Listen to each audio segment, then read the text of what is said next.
Hey everyone, Brendan Snyder here. How are you? Thanks so much for joining me and welcome to another episode of New Music Finds, where I like to collect together all the different things that I've purchased over the past week and present it to you guys. And last week, if you didn't know, I was on vacation. I took some time around the Labor Day weekend, and so I had the full week off. And of course, what did I do? I hit up a lot of record stores. So I've actually got 30 CDs to run through with you guys. We'll get into that here in just a bit. But before we start, if you're new to my channel and you haven't already hit the subscribe button, please do. Also, leave a comment, hit like, all those things do help support my channel. I'd greatly appreciate it. And of course, as an added bonus, by turning on notifications, you'll never miss an episode. You'll stay up to date on everything, including cool episodes just like this with new music finds where I'm running through all the new stuff that I got. And so I want to kick off with new releases. And the big major one that was up for me was the brand new David Gilmour album, Luck and Strange. So I hadn't really factored in that the week I was taken off was around the release date of this album. So it made having that week off amazing to have one of my favorite artists of all times, David Gilmour, guitarist and singer for Pink Floyd, drop his new album on a day that I was off. It was very, very cool. And so I got this and I've just been devouring it nonstop. I have done a full review of it. I'm going to leave a link in the description. You can check it out there, but I do highly recommend this. This album here, just super good. All right, next up is another one I did a full review on, Mogs Motel. So this features Phil Mogg from UFO in here, also bringing over his buddy Neil Carter on guitar and keyboards. He also played with UFO in 2 different stints. So you bring those 2 guys over, and then you've got 3 guys from Voodoo 6 backing them up, and that's Mogs Motel. So really, really great stuff. And since UFO is no more, if you're looking for new sounding UFO stuff, Mogs Motel, you can't get any better than this. Check this out. Also check out the full review if you want to know and learn a lot more about it. Again, that will be in the description. Next up, this one, I only did a 1-minute review as a short. I didn't do the full thing, but you can check that out too, of course. The Dead Daisies, Light 'Em Up, their brand new album. We got John Corabi back as the front man. We've also got Doug Aldridge, Michael Devin, those 2 guys from White Snake. So if you can imagine, Motley Crue 1994 era, John Corabi mixed in with some White Snake. That's basically what you're getting here.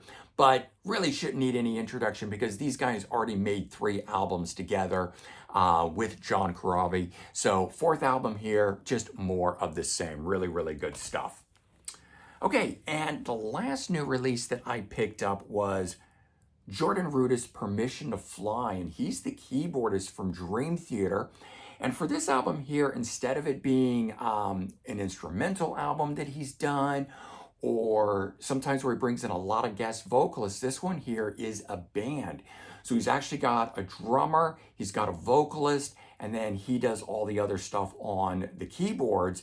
And it's really great. It's a little different than the typical type of stuff that he does, again, being more band oriented. But if you're a fan of Dream Theater and you like progressive rock style keyboards and things of that nature, check out the new Jordan Rudess Permission to Fly. I think that's a really good release for you guys there. So those were the new things. But then, as I said, I hit up a lot of record stores, and even when I wasn't hitting up record stores, I was being inspired by different things, and so I was ordering stuff through Amazon and eBay, and so I had stuff arriving, and I was going and getting stuff, and it just made for a really fun week, to fully indulge in all these different musical styles and interests. So first one up, this is one I actually ordered from Amazon. Kint Hill, and he's the current singer in the band Giant. And they're from the late 80s, early 90s era, AOR melodic rock style stuff kind of mixed in with the glam metal scene at the tail end there. But he's the current vocalist with Giant. And if you enjoyed either the original run of the band or any of the newer stuff, this is more the same AOR melodic rock style stuff, just really, really good. I have his first solo album. I didn't pick this one up when it came out. This one came out in 2023. And it was just one of those things that as I was perusing through, looking for other stuff, the Kint Hill popped up. So I went and checked that out. And I was like, why did I never order this? All right, next thing was another one that was like that. Night Flight Orchestra Aromantic 2. So follow up to their previous album titled Aromantic. I'm not really sure why the title is there. It's not really a concept or anything of that nature. I guess it's just harkening back to that style, to that sound. So that's why they called it Aromantic 2. But Night Flight Orchestra is an interesting band because I think the main guy that drives this project is from a much heavier, darker sounding band. And this is a sort of pop 80s synth-laden style throwback, a newer band doing throwback style music. And they've got 3 or 4 albums out previously. I've got 3 of them. I think there may even be one before that, which is why I'm saying there might be 4. This one here is the latest one from 2021. And again, it's an album that I don't know why I didn't pick up. I'm a fan of the band. I like their stuff, but must have been a bunch of other things going on at that time. And I just wasn't into it and thought I'll wait and then forgot about it. And then it popped up. And this past week, I was very much into new bands doing more traditional sounding style music. So looking for newer artists, but doing the kind of music that I love. And Night Flight Orchestra is one of those bands. In fact, it was one of the very first bands that I found doing that. So again, why I never picked that up, I don't know, but adding it now. And I just kind of started going back and digging through the catalog of stuff that I have and looking for other bands that were like that I didn't continue on with for one reason or another. Midnight City was one of those groups in at the deep end. And this one here has the lead singer who fronted Tiger Tails, a British band that was a glam metal band. And I don't think he was the original guy, but he came in at one point and sang for them and then was out of the group, but I knew him from that. So I had followed him over to Midnight City, and in my opinion, this does even better music than Tiger Tails. And so I loved don't know if it was their first album, but I have one of their albums, There Goes the Neighborhood. And I didn't know they put out another one. So I looked them up and I was sort of shocked and surprised and had to add this one to the collection. And then I showed you guys an album that I picked up last week. And that band, that artist, and I'm spacing on the name, has this album here. So those guys were doing something, a more throwback sound, but their regular band, Skullfist. And so I had to pick this up, add this to the collection. It's a little more new wave of British heavy metal sounding than the traditional metal sounding that was this other artist. And again, I'm totally spacing on it. I'm going to leave it right there for you guys so that you can remember what it was that I had picked up last week that made me go pick this up. But apparently there's 2 or 3 other releases out from this band, and I just wanted to get one of them and see. And I like it for what it is. I don't know that I'm going to go pick up the other ones, but definitely did enjoy it. But liked the other band so much more, and so far they've only got that one album. So, okay, another band doing some throwback, traditional heavy metal sounding stuff is a group called Hidden, and I picked up a reissue of their, I think, debut album not too long ago, maybe at the beginning of 2024. And then I didn't look for their other stuff, and they have 2 other albums, this being the second album. They do have a third one, so I may be picking that up soon too. But can't wait for this band to do a brand new album that I can check out, fresh with everybody instead of going back buying these reissues from them. And so I had gone to Music Connection, and I showed you that stuff as part of last week's video, just because of the way these things are filmed, it fell into that sequence.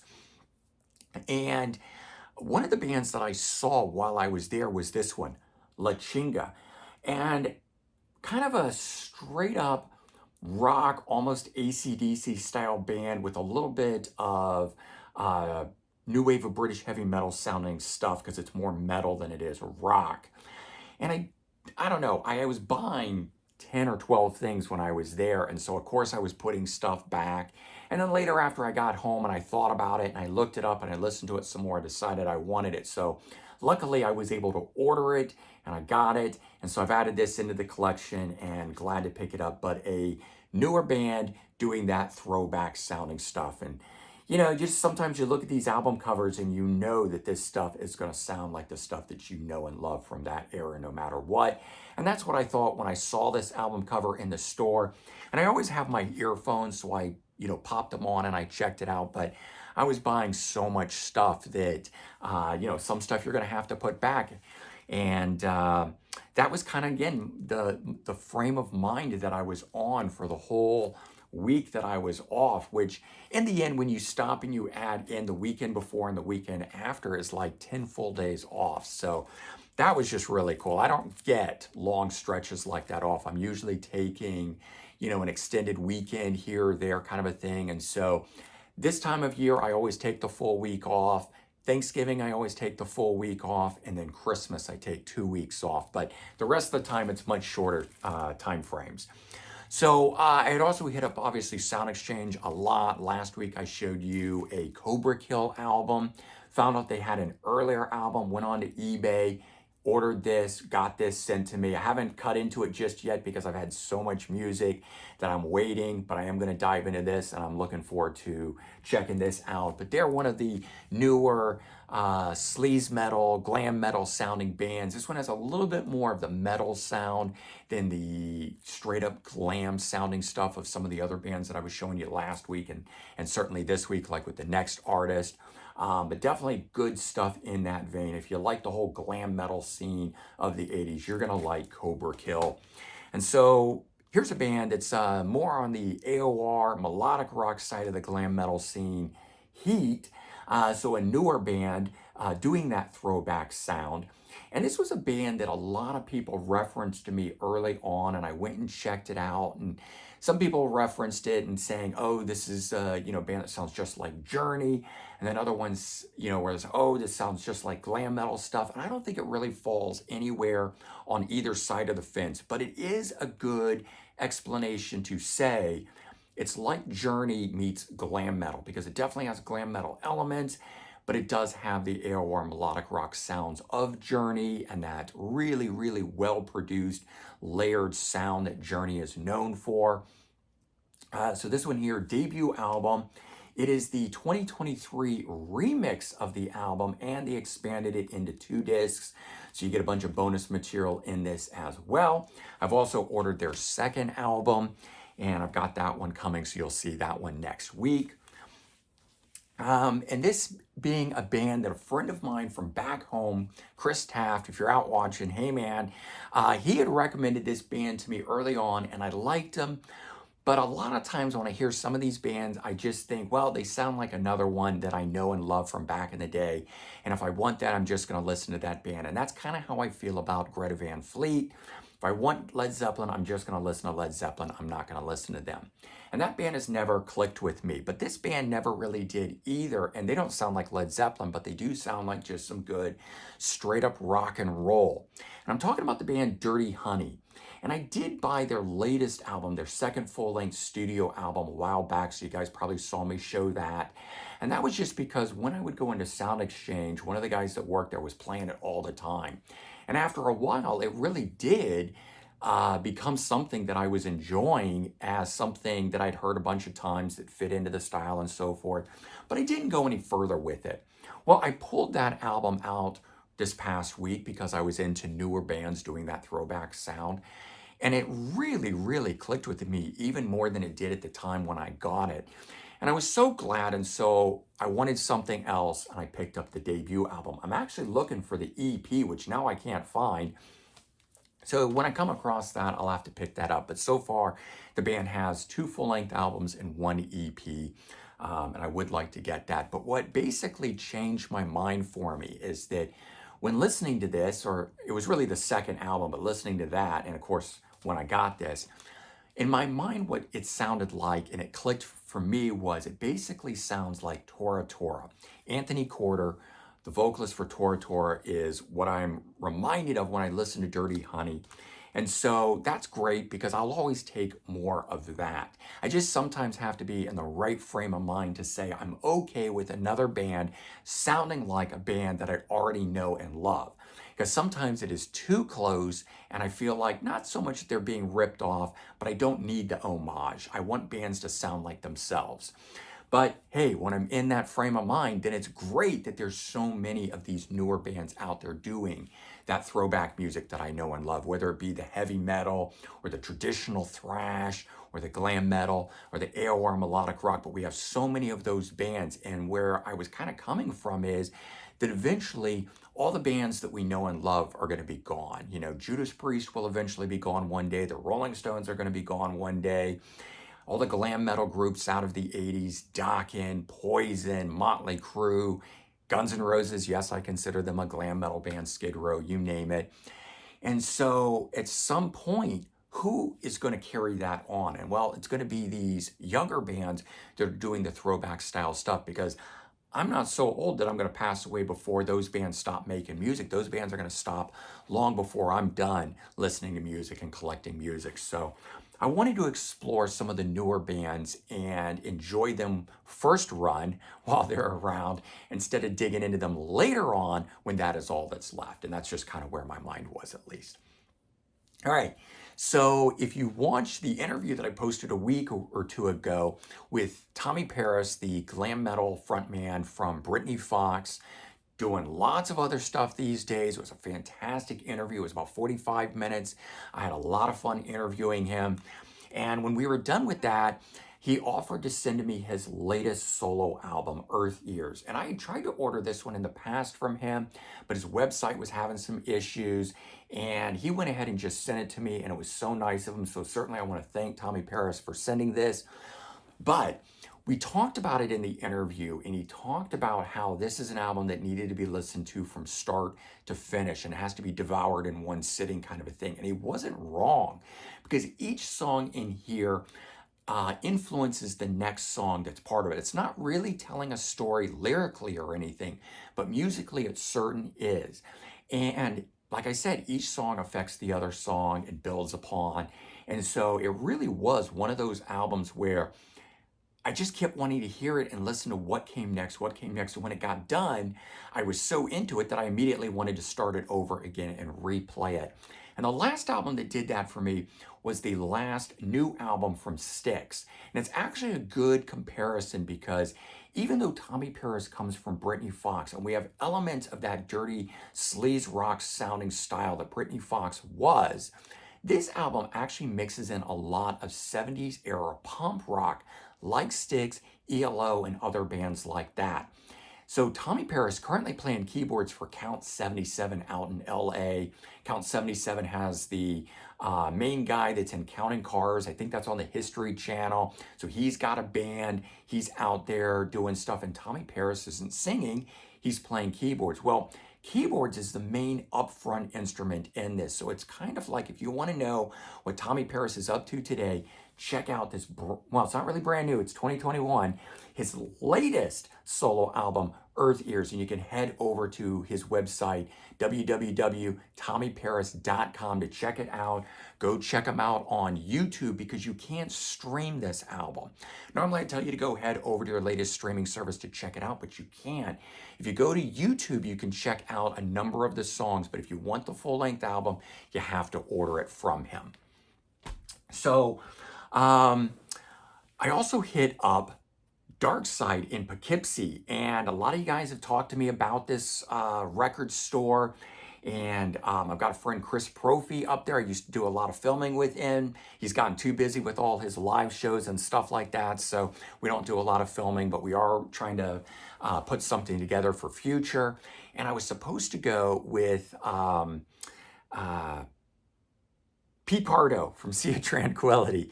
And I had to leave earlier because it's an hour and a half drive for me, but Pete, he's about 30 minutes away.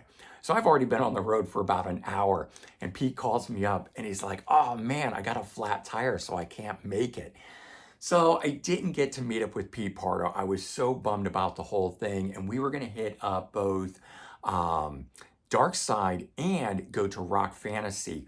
And I ended up spending 4 hours at Dark Side. And by the time I was done with that, and the fact that I had the hour and a half drive up and the hour and a half drive back, that was 7 hours for me. And I just didn't have any more energy to hit up another one. And I decided, since I got to return anyways, to meet up with Pete Pardo to try and film a Let's Go to the Record Store episode for you guys.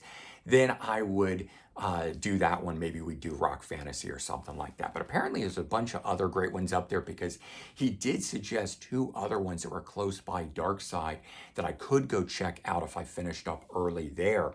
Again, I just didn't have any energy. So any of those other record stores that are watching right now, I will be back. I am going to check them out. The drive wasn't a bad drive at all. So it's only about 15, 20 minutes longer than when I go down to Princeton for Princeton Record Exchange. And I'm so used to that drive that I think I'll be doing this one a lot more and I'll be getting up that way. So definitely making some more visits. But I found some cool stuff and I want to kind of blow through this because if you watch that Let's Go to the Record Store episode that I believe posted yesterday, then you've seen these. But Night Demon EP, another one of the new wave of traditional heavy metal bands, throwback artists. Had never seen this one, so this was a cool score. A group called Air Raid, and again, just reiterating because it tells you who these artists are, but these are throwback metal artists, so these are bands that are new today. I think this album is 2017. I had seen this one get reissued. Didn't know that they have this album out, I think from 2023, but I missed it. It flew under the radar for me, so this one I ordered. So this is one that after coming back and getting this one, I added this one in to have that. So I've now got both albums from the band Air Raid. But again, if you're interested in all the bands that I normally talk about on the channel, and yet you have everything from those artists, but you're now hearing me talk about some of these newer glam metal bands, AOR bands, or traditional heavy metal bands, do check them out because they sound like the artists that I already know and love, and hopefully they will to you as well. Last week I showed you that I picked up 2 Adrenaline Mob albums, and I saw this one. I thought this was like a fully new studio album called Dearly Departed. It's actually not, but it's a cool 10-track collection of stuff with cover songs. It's got some radio edit of the song Dearly Departed, which was maybe the single they were trying to promote. But then it's got acoustic versions of songs on it and stuff like that. So it actually turned out to be really great, and this may well be my favorite things because I really liked the vocal change that's on this stuff where he moves from the heavier sounding stuff to the way he was singing acoustically on some of the tracks that are here. The cover songs shed a new light on their sound and everything too. So I really, really enjoyed this. If you skipped over this album here by the band, do check it out. This was a great one because when I was looking for more stuff like Cobra and the Lotus, which I talked about last week, female-fronted heavy metal band, newer modern sounding metal band, so not really throwback. This is a band that got recommended to me through Apple Music, Sister Sin. Didn't know anything about them. This is the debut album, but it got reissued. Comes with a bonus disc in here. And I found this and it was like, well, I really enjoyed it, but I couldn't order anything from them. So I sort of bypassed it. I would have ordered something when I had listened to it through Apple Music, and then I ran across it in the store. So Dark Side was really cool for finding some stuff like that that was out of print. And then even stuff like this, which was a Japanese single from Halloween when the band first reunited with all 3 of its singers, all 3 of its lead guitar players, and made sort of a super group of power metal. And they recorded this one new song to promote that as they were going out on tour. Pumpkins United was the name of that tour. And so this being the CD single has the original song plus an orchestrated version. I haven't cut into it yet because I know the song. I want to hear the orchestrated version of it, but I didn't need to open it just yet. And it was a little expensive to get because it was a Japanese CD single. You know what those go for. But it was just one of those things that I saw it, it was in my hands, and even though I probably don't need it in the collection, I didn't buy it back when it originally came out because it was just this 2-track single and it was the same song done twice. Once something is in your hand, have you ever been in a store and you're holding it and maybe you've bypassed it a number of times and it's maybe a little more expensive than what you want to pay, but it's right there? I had to buy it. I put it back on the rack and I later on went over and picked it up and bought it anyways.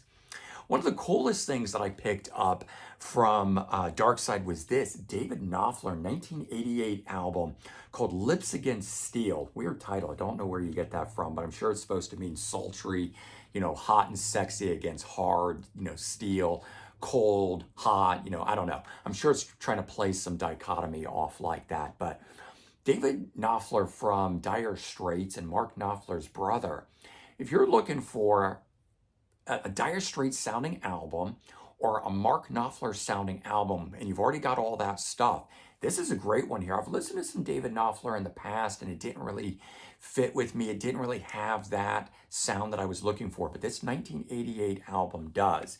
And so I've really been enjoying this one. This was a good one.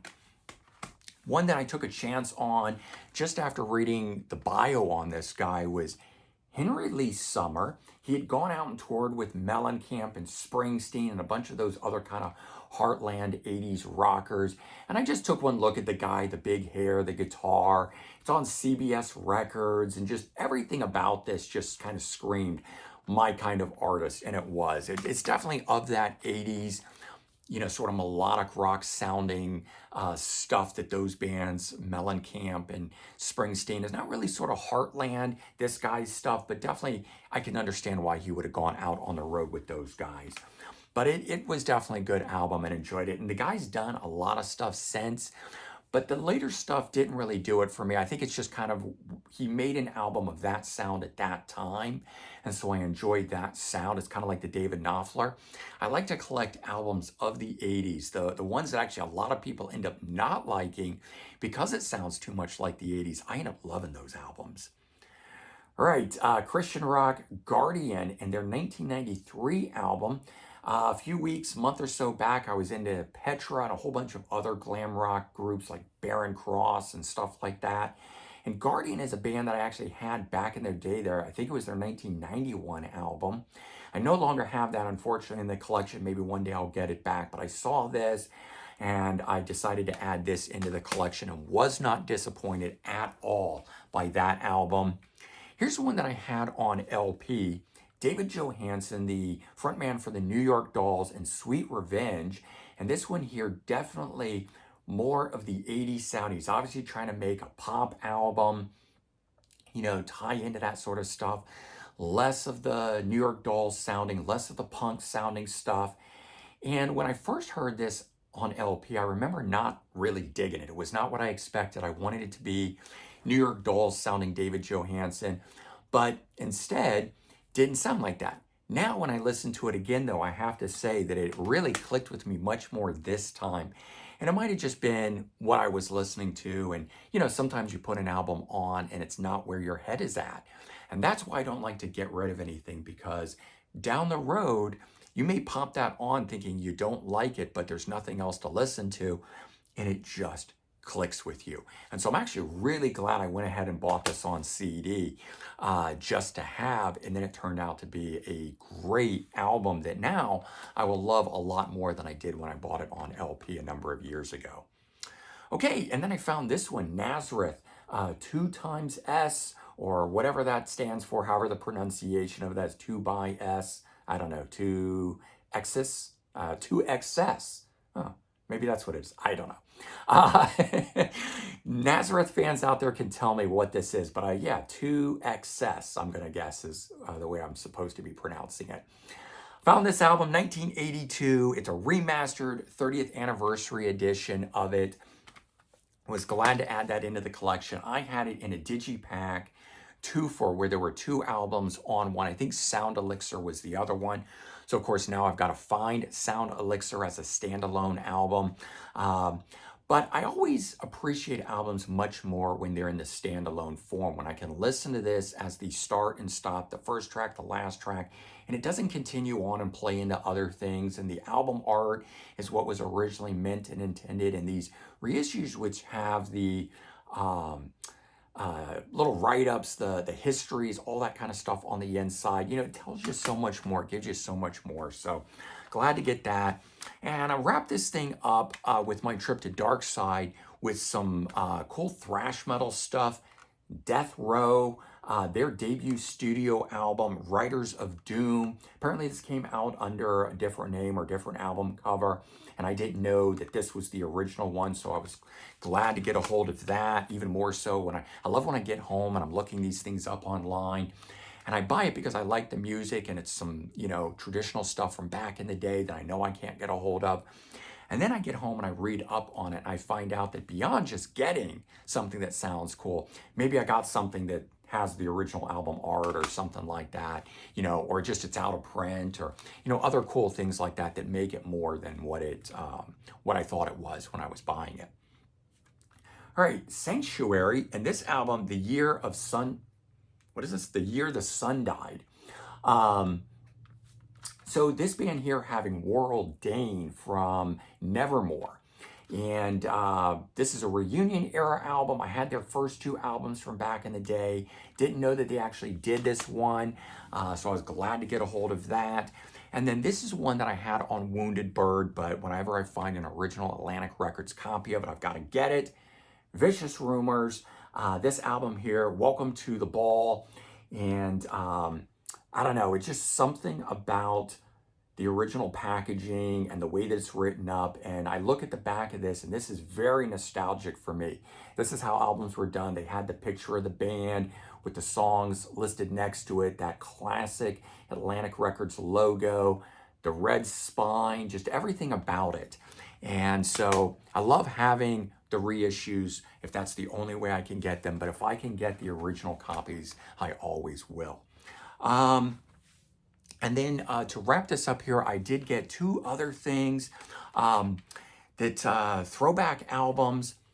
Blue Sarino, guitar player who once played for Poison. He came in after Richie Kotzen and before CeCe DeVille returned to the band, the original guitar player.